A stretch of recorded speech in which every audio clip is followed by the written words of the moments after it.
Hello everyone, मैं अमरजीत सागर आप सभी को स्वागत करता हूं अपने यूट्यूब चैनल क्वेश्चन एक्सप्रेस में। साथियों, क्वेश्चन शुरू करने से पहले मैं आप सभी से आग्रह करूंगा, आप मेरे चैनल पर नए हैं तो कृपया लाइक और सब्सक्राइब कर दें।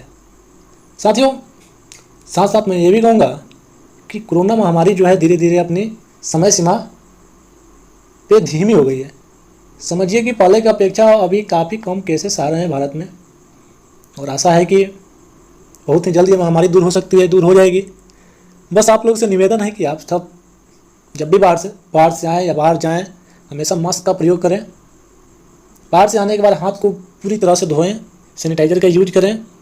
साथियों, ज़िंदगी में हमेशा दो बात याद रखना चाहिए, मौत कभी भी आ सकती है और समय किसी का नहीं होता है।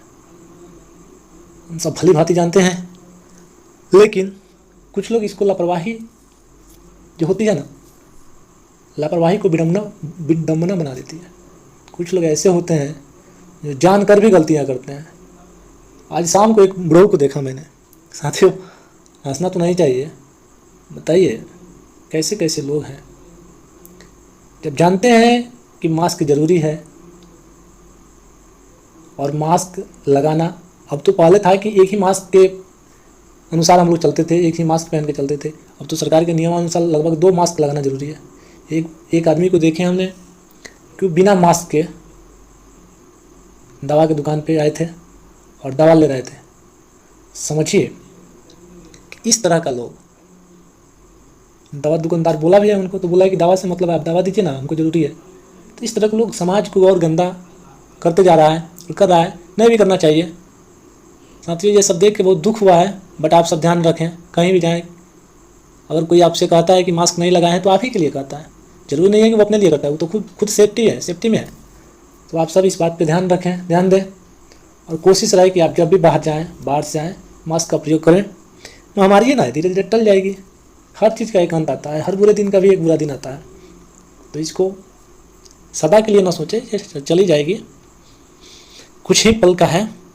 साथियों, इसी पे और इसी महामारी में कितने लोग आए और कितने लोग गए, इसी पे मैं एक शेर टाइप का कहूँगा, कुछ पल की है जिंदगानी, एक रोज हमको जाना। कुछ पल की है जिंदगानी, एक रोज हमको जाना। देखिए, कुछ पल की है जिंदगानी और एक रोज हमको जाना। लेकिन जाने से पहले मैं आपसे यही कहूँगा कि आप मेरे चैनल पर नए हैं तो इसे लाइक और सब्सक्राइब जरूर कर दें। चलिए, तो पहला क्वेश्चन शुरू करते हैं। रॉलेट एक्ट किसके शासनकाल में पारित हुआ था? साथियों, ये ऐसा क्वेश्चन ही है कि जिसमें हजारों आदमी अपनी जान की, समझिए कि बलिदान दे दिया।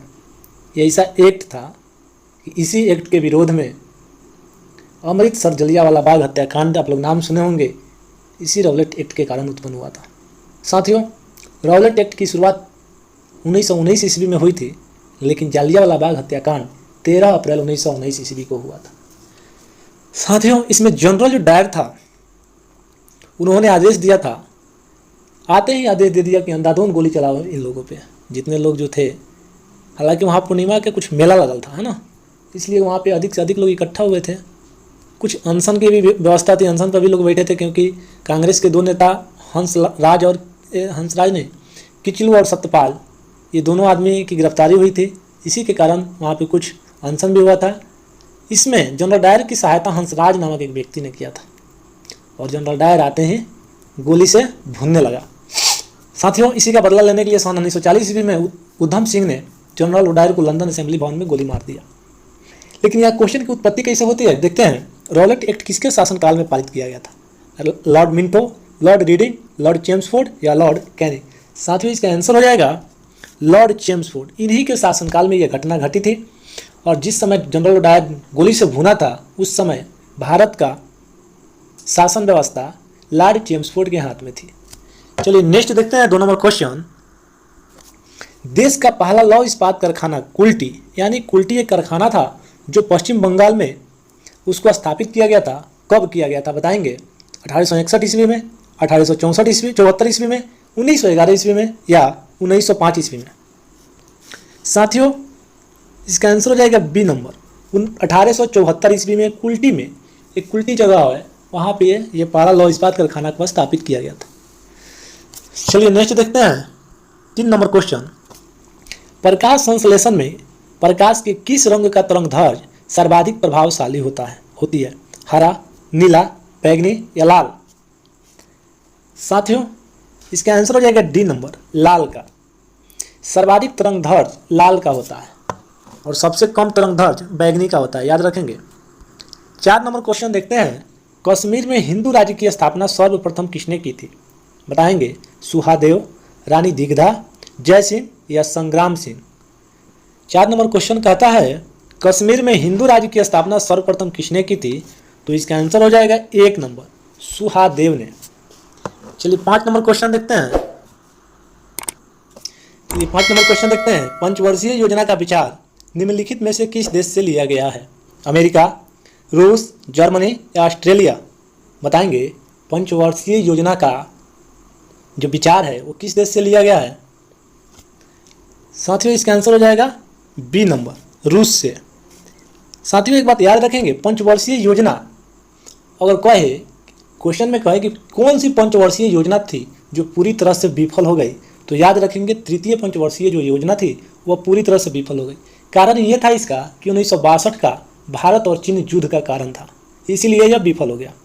साथियों एक बात और याद रखेंगे, एक तरह का और क्वेश्चन इसी से पूछता है कि किस पंचवर्षीय योजना में गरीबी हटाओ का नारा दिया गया था? तो याद रखेंगे 5वीं पंचवर्षीय योजना में गरीबी हटाओ का नारा दिया गया था। चलिए 6 नंबर क्वेश्चन देखते हैं। मौसम विज्ञान अनुसंधान संस्थान निम्न में से कहाँ पर स्थित है? देहरादून, कोलकाता, मुंबई या नई दिल्ली? बताएंगे साथियों मौसम विज्ञान संस्थान अनुसंधान संस्थान निम्न में से कहाँ पर स्थित है? तो इसका आंसर हो जाएगा डी नंबर, नई दिल्ली में। चलिए देखते हैं 7 नंबर क्वेश्चन है। माल प्रभा परियोजना निम्नलिखित में से किस राज्य से संबंधित है? केरल, उड़ीसा, कर्नाटक या मध्य प्रदेश? साथियों इसका आंसर हो जाएगा 3 नंबर, कर्नाटक। माल प्रभा जो परियोजना है ये कर्नाटक में स्थित है। 8 नंबर क्वेश्चन देखते हैं। विश्व में पहली बार चालक रहित ट्रेन सिंगापुर में कब शुरू की गई थी? यानी बिना ड्राइवर की ये गाड़ी सिंगापुर में कब चलाई गई थी? एक ट्रेन जो थी कब चलाई गई थी?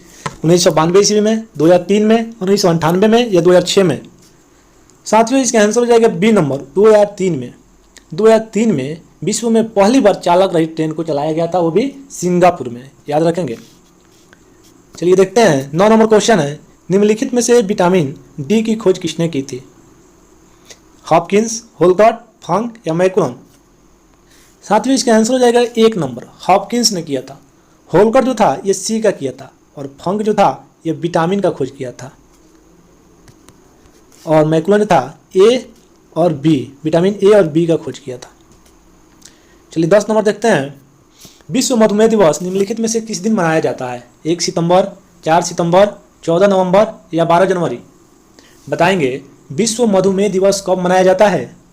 तो इसका आंसर हो जाएगा 3 नंबर, यानी सी नंबर, 14 नवंबर को विश्व मधुमेह दिवस मनाया जाता है। चलिए 11 नंबर क्वेश्चन देखते हैं। एमनेस्टी इंटरनेशनल का मुख्यालय निम्न में से कहाँ पर स्थित है? लंदन, बर्न, ओस्लो या वाशिंगटन?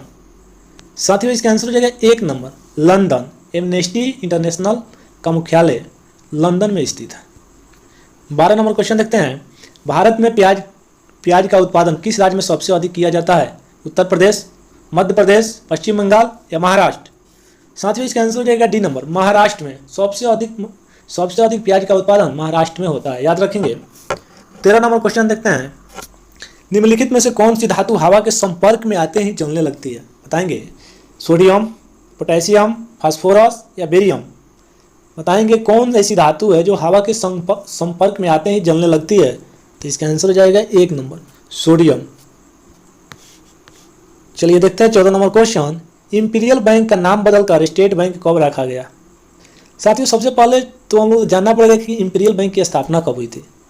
इंपीरियल बैंक की स्थापना 1921 ईस्वी में हुई थी और इंपीरियल बैंक का नाम बदलकर स्टेट बैंक 1955 ईस्वी में रखा गया, याद रखेंगे। 15 नंबर क्वेश्चन देखते हैं। किस रुधिर वर्ग को सर्वाधिक दाता के नाम से जाना जाता है? यानी कौन ऐसा रक्त समूह है जो हर किसी को खून दे सकता है? साथियों ए बी, ओ या बी? चलिए इसका आंसर हो जाएगा सी नंबर, ओ ऐसा रक्त समूह है जो किसी भी रक्त समूह वाले व्यक्ति को रक्त दे सकता है, लेकिन लेते समय केवल ओ से ही लेगा। याद रखेंगे, देगा तो सबको, लेकिन लेगा तो सिर्फ ओ से ही। 16 नंबर क्वेश्चन देखते हैं।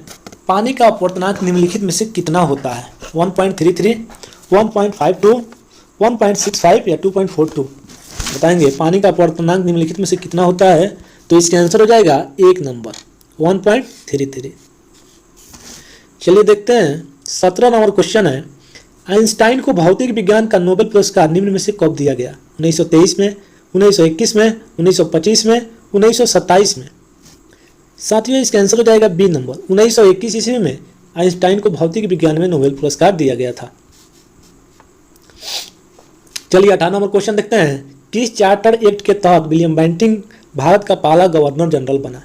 1813 का चार्टर एक्ट, 1919 का चार्टर एक्ट, 1953 का चार्टर एक्ट या 1833 का चार्टर एक्ट? साथियों इसका आंसर हो जाएगा डी नंबर 1833 का चार्टर एक्ट के तहत विलियम बेंटिंक भारत का पहला गवर्नर जनरल बना। साथियों इसी के शासनकाल में राजा राम मोहन राय द्वारा सती प्रथा कानून को अंत किया गया और इन्हीं के शासनकाल में लॉर्ड मैकाले ने अंग्रेजी शिक्षा को लेके आया था और इन्हीं के शासनकाल में उसको लागू किया गया 1835 ईस्वी में। याद रखेंगे। 19 नंबर क्वेश्चन देखते हैं। टेलीविजन का रिमोट कंट्रोल किन किरणों द्वारा काम करता है? अल्फा किरण, बीटा किरण, इंफ्रारेड किरण या गामा किरण?